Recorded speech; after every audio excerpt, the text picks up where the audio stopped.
안녕하십니까. 제한군인의 안보교수 장형령입니다. 향군 안보정론을 시작하겠습니다. 오늘은 북한 노동당 창건 76주년을 즈음하여 북한의 군사력에 대하여 알아보겠습니다. 북한은 올해 노동당 창건 76주년 행사를 열병식이나 무력시위 없이 비교적 조용히 보냈습니다. 조선노동당은 북한 정권 수립 이래 지금까지 북한의 모든 영역을 장악하고 있습니다. 노동당 창건일은 해방 직후인 1945년 9월 11일 박헌영이 주도하는 국내파 공산주의자들이 서울에 조선공산당을 재건하자 소련이 일국 일당주의 명분을 위하여 같은 해 10월 10일 평양에서 조선공산당 서북 5도 당 책임자 및 열성자 대회를 열고 친소파 공산당원을 중심으로 조선공산당 북조선 분국을 설치한 날입니다. 초기에는 김영범이 임시 비서를 맡았으나 곧 김일성으로 교체되었습니다. 북조선 분국은 1946년 4월 말 북조선 공산당으로 개칭하고 8월에는 중국 연안에서 온 조선 독립동맹 계열이 창당한 조선신민당을 흡수하여 북조선 노동당을 발족했으며 북한 정권 수립 다음해인 1949년 6월 30일 당시 남한에 있었던 남조선 노동당을 통합하여 조선노동당으로 개칭하여 지금에 이르고 있습니다. 조선노동당은 1950년대 중반까지 마르크스 레닌주의를 당 이념으로 설정하고 남북한 통일정부 수립에 목표를 두었으나 1960년대 말에는 당 이념에 혁명 전통을 추가하여 한반도에서의 반제, 반봉건 민주주의 혁명으로 규정했습니다. 1970년 제7차 당대회에서는 마르크스 레닌주의와 함께 주체사상을 지도사상으로 규정하고 북한 지역에서 사회주의의 완전한 승리와 나아가 한반도에서 공산주의 사회건설을 최종 목표로 설정했습니다. 그러다가 1980년 10월 제6차 당대회에서 김일성 주체사상을 당의 유일한 지도 이념으로 명문화하고 온 사회의 주체 사상화와 공산주의 사회 건설을 당의 최종 목표로 내걸었습니다. 2010년 9월에 개정된 조선노동당 규약 서문은 조선노동당의 당면 목적을 공화국 북반부에서 사회주의의 완전한 승리, 최종 목적은 온 사회를 주체 사상화하여 인민 대중의 자주성을 완전히 실현하는 데 있다고 규정했습니다. 이처럼 조선노동당의 조직과 운영은 수령을 정점으로 김일성 1인 지배를 위한 제도적 정치로 기능해왔던 것입니다. 북한 인민군은 1945년 8월 해방 후 소련군이 한반도에 진주하면서 건당, 건군, 건국이라는 3대 과제의 하나로 추진되었습니다.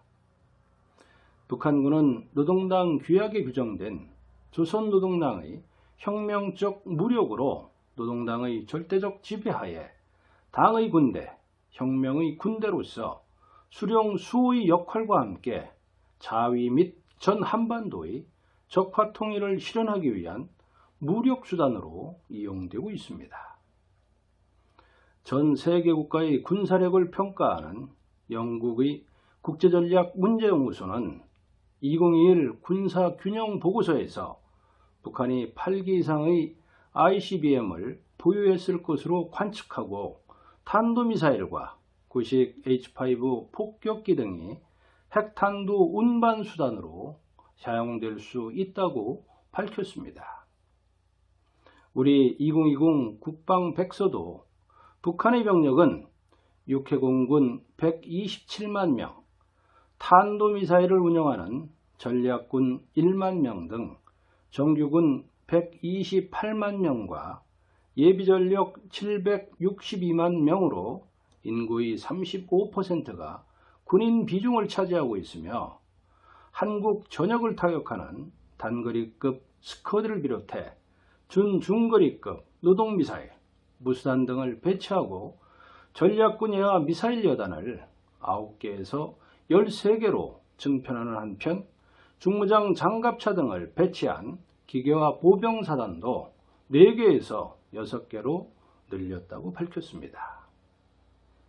또한 북한의 핵능력과 관련해서는 핵무기를 만들 수 있는 플루토늄 50여 킬로그램 및 고농축 우라늄 상당량 보유와 총 6차례의 핵실험을 통해 핵무기 소형화 능력도 상당한 수준에 이르는 것으로 평가였습니다.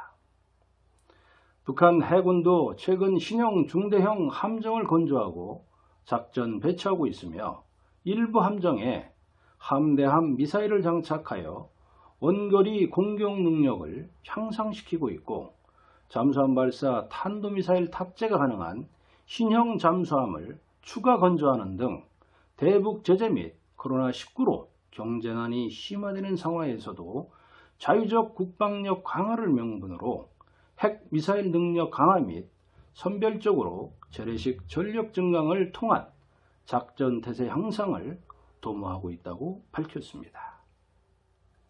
지난 2018년 남북 정상회담을 계기로 한미는 북한 비핵화를 위하여 한미 연합 군사 훈련을 유예시켰으나 북한은 미북, 남북 협상이 교착 상태에 빠진 동안 국제사회의 경제 제재를 회피하면서 단거리 탄도미사일 시험 발사와 전략 무기를 고도화하는 등 군사 역량을 높여왔습니다.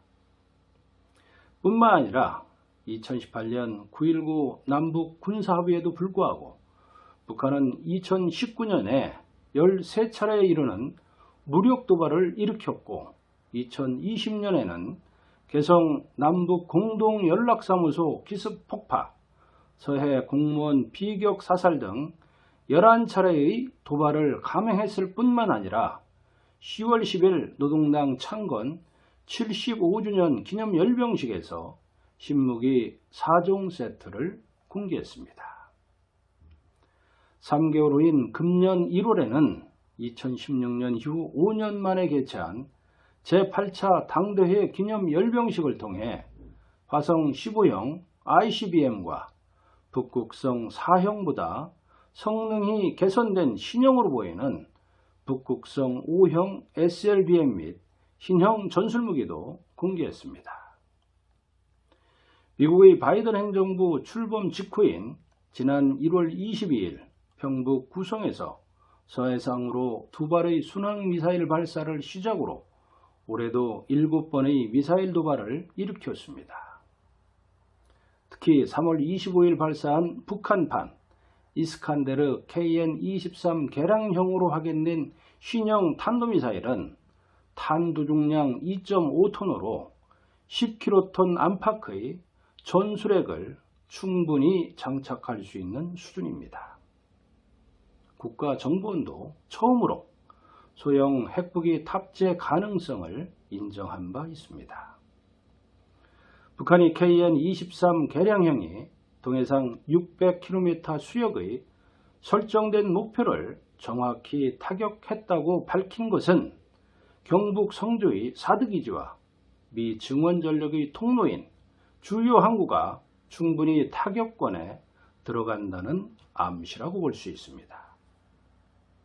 9월 들어서는 11일과 12일 장거리 순항 미사일 발사에 이어 15일 또다시 KN-23 개량형 탄도미사일을 발사하는 등 그동안의 비핵화 협상을 비웃기라도 하는 듯 군사 능력을 과시하더니 25일 김여정 북한 노동당 부부장이 남북 공동연락사무소 재설치와 남북 정상회담 가능성을 내비치는 담화를 발표한 지 불과 사흘 만인 28일 오전에 동해상으로 신형 극초음속 미사일 화성 8형을 첫 시험 발사했습니다.